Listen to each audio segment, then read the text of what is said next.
పూర్ణిమ చాలా శక్తివంతమైనటువంటి రోజు. రేపు దేవతారాధనలకు, పరిహారాలకు చాలా విశేషంగా ఉపకరించేటువంటి రోజు.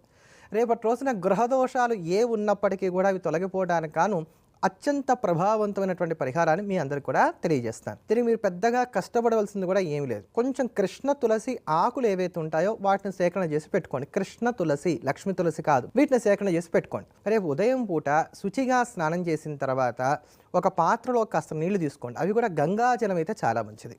ఒకవేళ గంగాజలం దొరక్కపోతే ఏవైనా సరే వడగట్టినటువంటి ఒక మంచి నీరు శుభ్రంగా తీసుకోండి. అందులో ఈ కృష్ణ తులసి దళాలు వేయండి. దేవుడికి ప్రత్యేకంగా గది ఉంటే ఆ దేవుడి గది నుంచి, దేవుడికి ఒకవేళ ప్రత్యేకంగా గది లేదు, మీరు ఎక్కడ దేవుడిని పెట్టుకున్నారో అక్కడి నుంచి ప్రారంభం చేసి ఇల్లంతా కూడా నీరు చిలకరించండి. మా ఇంట్లో ఎటువంటి దోషాలు ఉన్నప్పుడు కూడా పోవాలి. చక్కగా భగవంతుడికి నమస్కారం చేసుకొని భగవన్నామస్మరణ చేసుకుంటూ ఇల్లంతా చిలకరించండి. ఇంట్లో ఎంతమంది ఉంటారో అంతమంది కూడా ఆ నీటిని మీ తలపైన ప్రోక్షణ చేసుకోండి, జల్లుకోండి.